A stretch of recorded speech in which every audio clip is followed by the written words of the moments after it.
اوہ نہیں، دراصل مجھے معلوم ہے، مہر کہہ تو گئی لیکن پھر اگلے ہی لمحے غلطی کا احساس ہونے پر زبان دانتوں تلے دبا لی۔ تمہیں پتا ہے؟ مہر نے کھسیانے سے انداز میں اس بات میں سر ہلایا۔ مطلب اگر میں نہ پوچھتی تو تم مجھے کبھی نہیں بتانے والی تھی؟ ویل سمن، اس میں بتانے والی کیا بات ہے؟ آپ نہ جانے روز کتنے لوگوں سے ملتے ہیں۔ تیمور بولتے بولتے سمن کی آواز ذرا مدھم پڑی۔ لوگ نہیں ہیں مہر۔ اور پھر وہ کسی سنجیدگی سے مہر کی شکل دیکھتی رہی۔ مجھے اپنا فون دو۔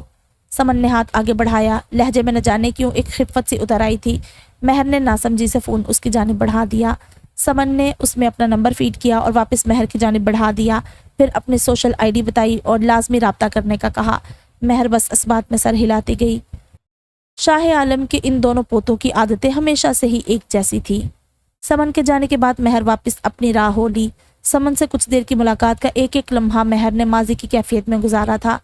زندگی ایک دم 7 سال پیچھے چلی گئی۔ مہر سوسائٹی کے سامنے بس سے اتری۔ ہوا کے دوش پر کئی دھندلائے سے وجود اس کے اطراف میں اٹکیلیاں کر رہے تھے۔ سب ہنس رہے ہیں۔ دنیا زیادہ رنگین ہے۔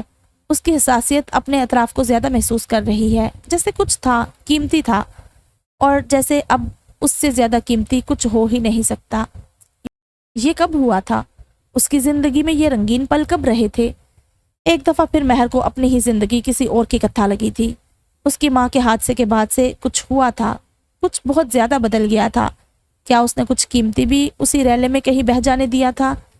پر آج ایسا محسوس ہو رہا تھا جیسے مہر کی ٹانکے لگا کر بند کی گئی یادداشتوں میں کسی نے اپنا پورا ہاتھ ڈالا اور پوری قوت سے چیرتا کھول کر رکھ دیا۔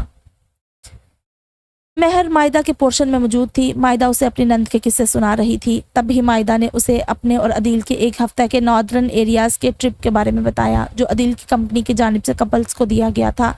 اب وہ مہر کے سامنے شاپنگ کی کمی کا رونا رو رہی تھی۔ تم میرے نئے جوڑے لے جانا، اتنا دماغ کیوں خراب کر رہی ہو بھئی اپنا؟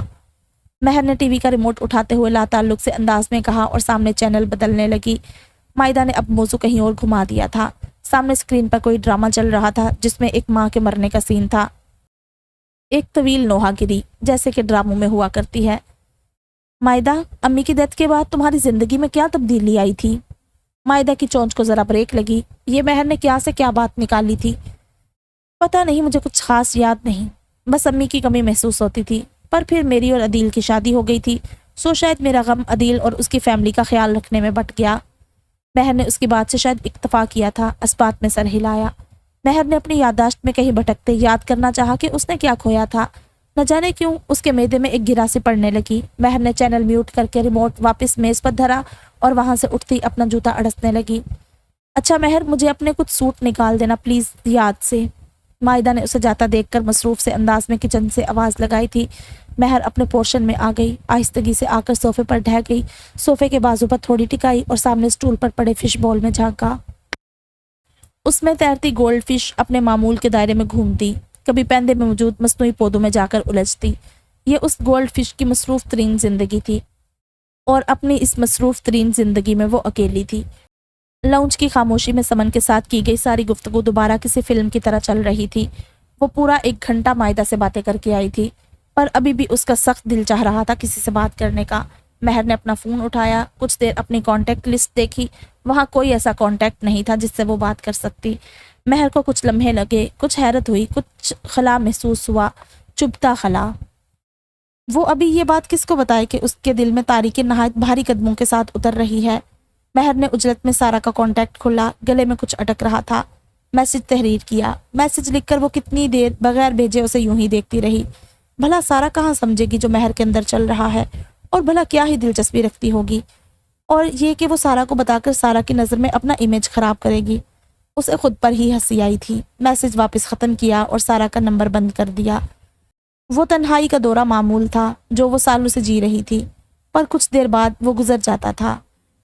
وہ اس معاملے میں مضبوط تھی، وہ ان تنہائی کے دوروں کی عادی تھی۔ کبھی کبھی رات کی سیاہی میں اگر وہ زیادہ دیر اپنی ذات کے ساتھ تنہا بیٹھ جاتی تو یہ تنہائی کے ہلکے اسے اپنی آغوش میں لینے کو دوڑے چلے آتے تھے۔ رات کی تنہائی ظالم ہوتی، اور اس تنہائی میں آپ ایک خاص مدت کے لیے اکیلے بیٹھے رہے تو اس کے سائے آپ کے ساتھ ہم آہنگ ہونے لگتے ہیں، پر جلد یا بدیر رات گزر جاتی ہے۔ آخر آپ اپنی تنہائی کو کیوں ہی رو سکتے ہیں؟ اور تبھی اس کی اسکرین پر ایک میسج ابھرا۔ مہر نے سست سے ہاتھوں سے اسکرین آن کی، دل تھما۔ وہ اس تنہائی کی عادی تھی، پر وہاں اسکرین پر چمکتا نام یہ اس کی عادت میں شامل نہیں تھا۔ SHO عالم، نیچے اس کا میسج ابھرا تھا۔ امید ہے کہ سمن نے تم سے کچھ الٹا سیدھا نہ کہا ہو۔ مہر کچھ دیر اس میسج کو دیکھتی رہی، جواب لکھنے لگی۔ وہ اپنے منگیتر سے ملنے آئی تھی، کافی عرصے بعد سمن سے مل کر اچھا لگا مجھے۔ مہر نے جواب لکھ کر بھیج دیا تھا، دوسری جانب فوراً دیکھ بھی لیا گیا۔ مہر نے کبھی نہیں سوچا تھا کہ اس کا اور تیمور کا پہلا میسج یہ ہوگا۔ اس سب میں کچھ مزاحیہ تھا۔ وہ مدھم سا مسکرائی تھی۔ یس رائٹ، تیمور کا مختصر جواب آیا۔ مہر نے چیٹ بند کی اور سوشل میڈیا کی جانب بھاگنے لگی۔ اس وقت وہ غلطی سے بھی کسی سے بات نہیں کر سکتی تھی۔ ابھی اس کے دل کی حالت ذرا کمزور تھی، ایسے میں کہی گئی باتوں پر وہ ہمیشہ پچھتاتی تھی۔ اس کی اسکرین پر چلتی ویڈیو کے اوپر دوبارہ SH عالم کا میسج ابھرا تھا، گڈ نائٹ۔ مہر کے اطراف میں بیٹھی تنہائی نے ایک تیز نگاہ سے مہر کو گھورا تھا۔ وہ کچھ سونگھ سکتی تھی، دھوکہ۔ وہ مہر سے دھوکے کی بو سونگھ رہی تھی۔ اس سیاہی نے اپنے پنجے باہر نکالے، اس میں بہت سارے خدشات انڈیلے اور مہر کے دل کی جانب لپکے۔ مہر نے ایک گہرا سانس خارج کیا، اس سے پہلے کہ وہ خدشات مہر کے دل میں اتر پاتے۔ گڈ نائٹ، مہر نے ایک جوابی ٹیکسٹ لکھ کر بھیج دیا۔ اس گڈ نائٹ میں کوئی خاص احساس نہیں تھا۔ وہ کسی کمزور لمحے کا نتیجہ نہیں تھا، لیکن اس کے نتیجے میں مہر کے اطراف میں کچھ بدلا تھا۔ تنہائی نے پھٹی اور شکستہ آنکھوں سے اسے دیکھا تھا۔ اس کے پنجے ہوا میں ہی کہیں تحلیل ہو گئے تھے۔ مہر نے آنکھیں میچ لی۔ ان 7 سالوں میں مہر کو کبھی کسی نے گڈ نائٹ کہا تھا، پر مہر کے لیے ایک گڈ نائٹ اتنا اہم کیوں ہو گیا تھا؟ دراصل وہ ایک احساس تھا، احساس کے جیسے کوئی آپ کی موجودگی سے واقف ہے۔ پر مہر کو کبھی فرق پڑا ہوگا کہ کوئی اس کی موجودگی نوٹس کرے؟ وہ تو ویسے بھی اس احساس سے بھاگتی رہی ہے۔ نہیں، انسان ایک ناشکری مخلوق ہے۔ کسی چیز کی موجودگی میں اسے ٹھکرانا اور ٹھکراتے جانا، کیونکہ وہ کسی نہ کسی صورت میں اسے ملتی رہتی ہے۔ لیکن پھر اگر جو ایک غیر معمولی طویل عرصے تک اس سے واقعی وہ چیز لے لی جائے اور پھر اسے لوٹائی جائے، تو وہ کسی بھوکے جانور کی طرح اس کی جانب لپکتا ہے۔ پھر اسے ایک دم وہ چیز بہت قیمتی معلوم ہوتی ہے، چاہے وہ کوئی بہت معمولی سی چیز ہی کیوں نہ ہو۔ سمن تیمور کے آفس میں اس کے عین سامنے براجمان تھی۔ تیمور اسے مکمل اگنور کرتا اپنی فائل سٹڈی کر رہا تھا۔ اس لڑکی کو بالکل احساس نہیں تھا کہ اسے کس وقت کہاں ہونا چاہیے اور کہاں نہیں۔ میں مہر النساء سے ملی تھی آج۔ تیمور خاموش رہا۔ مجھے پوچھنا روڈ لگا، تم مجھے بتاؤ کہ وہ تھانے کیوں آئی تھی؟ سمن میں اتنے اخلاقیات کب سے جاگنے لگے؟ تمہارا منگیتر اپنے ڈیسک پر ہے، تم وہاں جا کر اس سے مل سکتی ہو۔ میں اسے یہاں آفس میں نہیں بلاؤں گا تمہارے لیے۔ تھانہ ہے یہ، تمہارے ابا جی کا آفس نہیں، بلکہ تم یہاں ہو ہی کیوں؟ ارے بھائی مجھے پتا ہے، میں نے بلانے کا کہا بھی نہیں ہے، اور تم مجھ سے کچھ چھپا رہے ہو۔ نہیں، مہر کتنی بدل گئی ہے۔ جیسے جیسے میں اسے دیکھتی گئی مجھ سے وہ پہچانے ہی نہیں جا رہی تھی۔ پر وہ یہاں کیوں آئی تھی اگر تم دونوں کا کوئی تعلق نہیں؟ سمن، روز ہزاروں لوگ ہزاروں وجوہات کی بنا پر تھانے آتے ہوں گے، اب کیا میرا ان سب سے کوئی تعلق ہونا چاہیے؟ پر وہ مہر ہے، اور یہ تم مہر کی زبان کیوں بول رہے ہو؟ سمن ضدی سے انداز میں بولی تھی۔ تیمور نے چہرہ اٹھایا، اس کی نگاہ سخت تھی۔ تمہارا منگیتر کل ایک پولیس مقابلے میں زخمی ہوا تھا، تمہیں یاد ہے یہ نہیں؟ وہ زندہ ہے، کافی ہے، ابھی مجھے سکون سے مہر کے بارے میں سوچنے دو۔ کسی ادا سے تھوڑی ہتھیلی پر ٹکاتی وہ کرسی پر مزید دراز ہوئی۔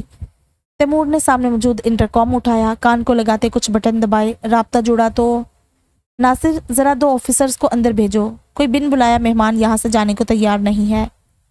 یس سر، سمن نے اسے گھورا تھا۔ احسان فراموش انسان، پھر بڑبڑاتی وہاں سے اٹھ گئی۔ اگر میں نے تمہیں نہ بتایا ہوتا کہ تم مہر کو پسند کرتے ہو تو کیا تمہیں کبھی پتا چلتا کہ تم مہر کو پسند کرتے ہو؟ تانا مارتی وہ آفس سے نکل گئی۔ سمن کی آخری بات پر تیمور کے ماتھے کا آخری تیور معدوم ہوا، لبوں پر ایک مسکراہٹ دوڑی، اور پھر کچھ لمحوں بعد منہ پر ہاتھ رکھ کے وہ ہنستا چلا گیا۔ باب نمبر 13، ماضی۔ مہر ابا کے ساتھ ہی ہسپتال پہنچی تھی۔ مائدہ وہاں پہلے سے موجود تھی۔ مہر کے آگے آگے ہی عدیل اور اس کے والدین بھی وہاں پہنچے تھے۔ امی ICU میں تھی، ایک گہما گہمی تھی۔ وہاں کسی کو کسی کی جان بچانی تھی۔ کیا کوئی دنیا میں آ رہا تھا؟ کیا کوئی دنیا سے جا رہا تھا؟ ہر کوئی رو کیوں رہا تھا؟ مہر کو لگا جیسے سال بھر کی نحوست ایک دن میں سمٹ آئی تھی۔ حالت کریٹیکل کنڈیشن سے باہر آئی تو امی کو ICU سے جنرل وارڈ میں منتقل کر دیا گیا تھا، جہاں انہیں باقاعدہ چیک اپ میں رکھا جانا تھا۔ پر یہ اختتام نہیں تھا، امتحان تو ابھی شروع ہوا تھا۔ امی کو اسپائنل انجری آئی تھی جس کی وجہ سے وہ روزمرہ کی معمولی حرکات سے ابھی مکمل قاصر تھی۔ ابا جلدی اپنی زندگی میں واپس چلے گئے۔ ان کا کاروبار زیادہ انتظار نہیں کر سکتا تھا۔ ہاں البتہ مہر اور مائدہ نے امی کی دیکھ بھال کے لیے ڈیوٹی لگائی تھی۔ ہسپتال کی جانب سے مکمل نرسنگ نہیں دی گئی تھی، سو خاندان کے کسی ایک فرد کو فزیو تھراپی سیشن کے دورانیے میں لازمی آنا ہوتا تھا، جو کہ دوپہر سے شام تک کا وقت لے لیتا تھا۔ مہر عصر سے کچھ دیر بعد امی کو کھانا کھلا کر پھر سونے کے لیے تنہا چھوڑ دیتی اور خود باہر آ جاتی جب تک کہ رات کے اوقات کار کا آغاز نہ ہو جاتا۔ رات کے اوقات کار میں وہاں مہر کو رکنے کی اجازت نہیں تھی۔ اگر کبھی کسی خاص وجہ سے امی کی حالت میں خرابی کے باعث انہیں جذباتی سہارے کی ضرورت ہوتی تو مہر کو رات بھر بھی وہاں رکنا پڑتا۔ مائدہ کا یونی کا آخری سال تھا، سو مہر مائدہ کو کم سے کم پریشان کرنا چاہتی تھی۔ مہر کا تو ابھی آغاز تھا، وہ بعد میں بھرپائی کر لے گی، یہ اس کی آخری سوچ تھی۔ مہر کو کبھی فرق نہیں پڑا کہ اس نے اپنوں کو دیتے دیتے اپنا کتنا کھو دیا۔ شاید کبھی مہر کو سکھایا گیا ہوتا کہ اپنوں کے ساتھ جان مارنے میں توازن کہاں، کتنا اور کیسے رکھا جاتا ہے تو چیزیں مختلف ہوتی۔ نہ جانے کیوں اندر کہیں مہر کو ہمیشہ سے اپنوں سے ایک امید تھی، ایک اٹل سی امید کہ اس کے اپنے اسے بچا لیں گے۔ اگر جو کبھی مہر کھونے لگے تو وہ اسے پکڑ لیں، اگر جو کبھی مہر کھونے لگے گی تو وہ اسے پکڑ لیں گے، اور مہر کبھی اپنی اس خوش فہمی سے دستبردار نہ ہو سکی۔ امی کی دیکھ بھال کے اس دورانیے میں مہر کا دوسروں سے بنا تھوڑا بہت تعلق بھی بس جاتا رہا۔ یونی وہ بس بھاگی بھاگی جاتی، لیکچر نپٹاتی اور وہاں سے آ جاتی۔ اگر کبھی سمن اور گروپ سے ٹاکرا ہوتا تو ہسپتال کا بہانہ کر کے فوراً وہاں سے نکل آتی۔ کسی چیز کو معمول بننے میں زیادہ عرصہ نہیں لگتا۔ مہر کی امی کی حالت بحال ہونے میں اچھا خاصا وقت لے رہی تھی۔ مہر کو کوئی شکایت نہیں تھی، اس کا کچھ نہیں جا رہا تھا۔ وہ اپنی طرف سے اپنی ماں کے لیے مکمل وقت نکال رہی تھی۔ ابھی بھی وہ امی کو سوتا چھوڑ کر باہر آئی تھی۔ کچھ دیر تنہا خاموشی سے بیٹھنے کے بہانے ہسپتال کے کیفیٹیریا کے سامنے موجود نشستوں پر سے ایک نشست پر براجمان ہو گئی۔ وینڈنگ مشین سے نکالا گیا کولا کا کین کھلا اس کے برابر میں پڑا تھا۔ کمر سیدھی کیے سینے پر ہاتھ باندھے بیٹھی وہ خاموشی سے دور اس ماں اور بچے کو دیکھ رہی تھی۔ وہ رو رہا تھا اور اس کی ماں اسے مکمل اپنے آغوش میں لیے ہوئے تھی۔ وہ آغوش گرم ہوگی، مہر نے سوچا تھا۔ اس میں حفاظت کا احساس ہوگا، مہر کو یقین تھا۔ کیا ابھی بھی اس بچے کا رونا بنتا ہے؟ مہر نے اس لمحے میں اس بچے سے سخت حسد کیا تھا۔ اس کا وجود سر تھا۔ وہ کچھ دیر اس ماں اور بچے کو دیکھتی رہی۔ مہر نے ایک خواہش کی، ایک آغوش کی، گرم آغوش کی، پھر وہ خواہش آہستہ آہستہ دم توڑتی گئی۔ بھرائی آنکھوں کا پانی واپس دھکیلنے کی کوشش میں اطراف میں نگاہ دوڑائی۔ بہت سارے انجان چہروں کے درمیان وہاں اسے کچھ جانے پہچانے سے چہرے دکھے تھے۔ وہ ادیب تھا جو ریسپشن پر کوئی معلومات لے رہا تھا، اور اس سے فاصلے پر سمن اور تیمور کھڑے تھے۔ سمن نے کھڑے کھڑے تیمور کو کسی بات پر ایک چپت لگائی تھی۔ تبھی سمن اور مہر کی نظریں چار ہوئی۔ سمن نے ادھر سے ہی ہاتھ ہلایا اور پھر مہر کی جانب دوڑی چلی آئی۔ مہر نے ایک گہرا سانس لیا۔ وہ سب ایک عرصے سے مہر کی امی کی عیادت کے لیے آنے کی اجازت مانگ رہے تھے، پر مہر ہر دفعہ کوئی نہ کوئی بہانہ بنا کر ٹال دیتی، اور آج وہ خود ہی چلے آئے۔ مہر ان کی آمد پر خوش نہیں تھی، ناخوش بھی نہیں تھی، وہ بس تھکی ہوئی تھی۔ سمن کو دیکھ کر مدھم سا مسکرا دی۔ اس کے تھکے اعصاب بس اتنا ہی ہل سکے تھے، غیروں کو دینے کے لیے اس کے پاس کوئی انرجی نہیں بچی تھی۔ باب نمبر 14 ماضی۔ امی آج قدرے بے چین تھی۔ وہ نہ جانے کون کون سے پریشان قصے کہے جا رہی تھی۔ ڈاکٹر نے کہا تھا کہ مسئلے کی بات نہیں، ہو جاتا ہے کبھی کبھی، اور یہ کہ ان کے فیملی ممبر اگر قریب رہیں تو انہیں ڈھارس بندی رہے گی۔ ایک نا امیدی کا دورہ ہوتا ہے جو کبھی کبھی ان کی بے بسی کو دیکھ کر اپنے پنجے مضبوطی سے گاڑنے لگتا ہے۔ مہر کافی دیر امی کی ٹانگوں پر مالش کرتی رہی، جس سے وہ آہستہ آہستہ پرسکون ہوتی، پھر سو گئی۔ آج انہوں نے کھانا بھی نہیں کھایا تھا۔ عصر کا وقت گزر چکا تھا، دن اب ٹھنڈا پڑ رہا تھا۔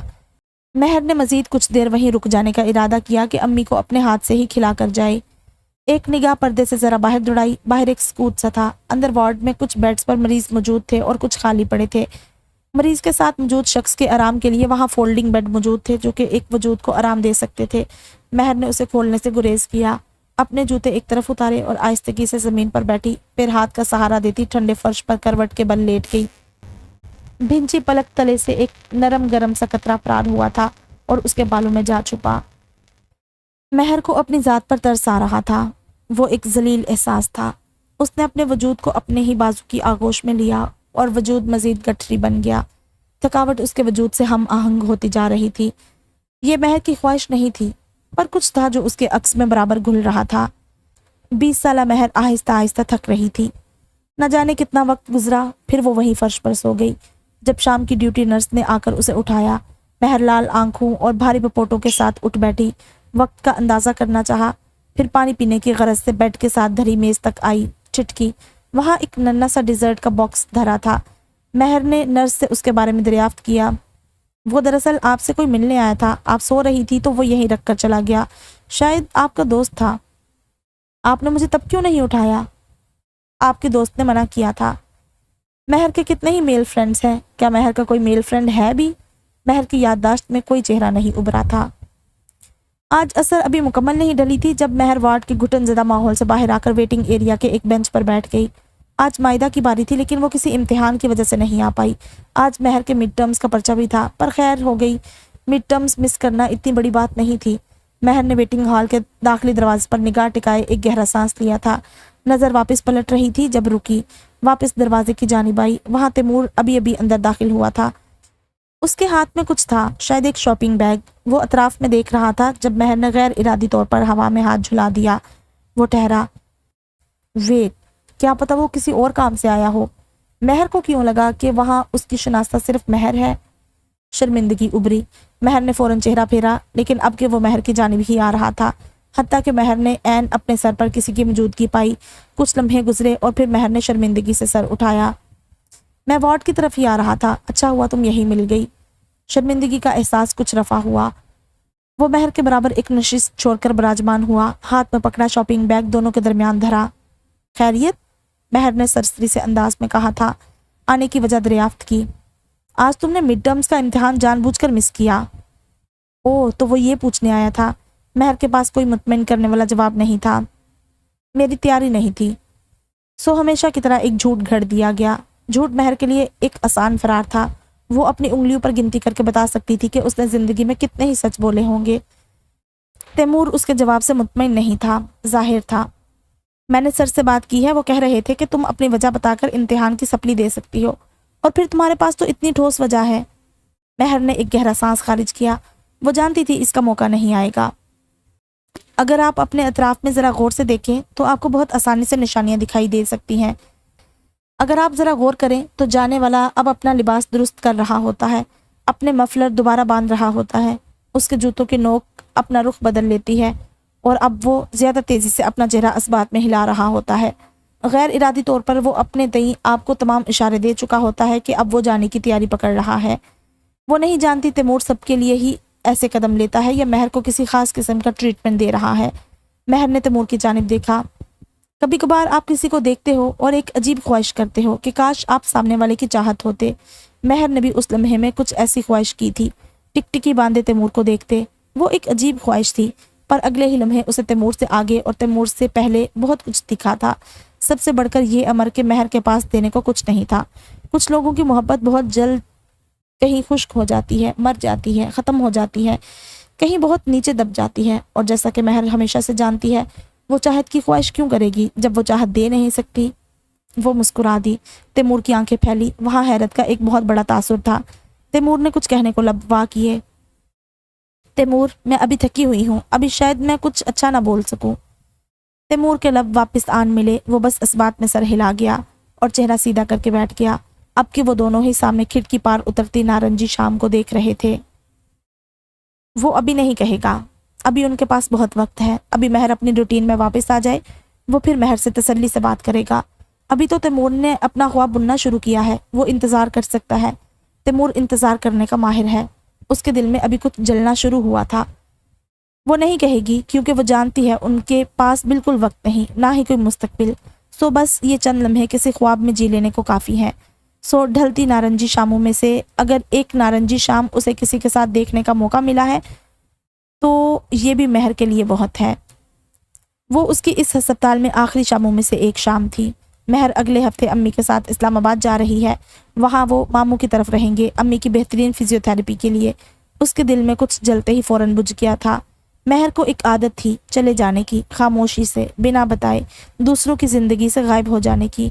تنہائی انسان کے ساتھ کچھ کر دیتی ہے، تنہائی کے سائے میں خوف کا میدہ بھرتا ہے اور دل وہ فاصلہ طے کر جاتا ہے جو حقیقت میں سرے سے ہی وجود نہیں رکھتے۔ وہ اپنے اگلے 2 سیمیسٹرز فریز کروانے والی تھی، لیکن اس نے کسی کو بھی نہیں بتایا تھا۔ اسے کسی سے کسی قسم کی الوداعی ملاقات نہیں کرنی تھی۔ تو فی الحال ہم اپنی ایپیسوڈ نمبر 3 کو ادھر ہی روکتے ہیں. مزہ آ رہا ہے اس کو پڑھنے کا، اور میں نے اس کا اینڈ بالکل نہیں پڑھا. میں آپ لوگوں کے ساتھ ہی اس کو پڑھوں گی، تو میں خود نہیں جانتی کہ اس کا کیا اینڈ ہوگا اور کیسے ان دونوں کی جو غلط فہمیاں ہیں، غلط فہمیاں نہیں، دوریاں کہیں گے، کیسے ان کی دوریاں جو ہے نا وہ ختم ہوں گی. خیر کچھ تو ہوا ہوگا ان دونوں کے درمیان جو اب اس طرح کے ایشوز بنے ہوئے ہیں.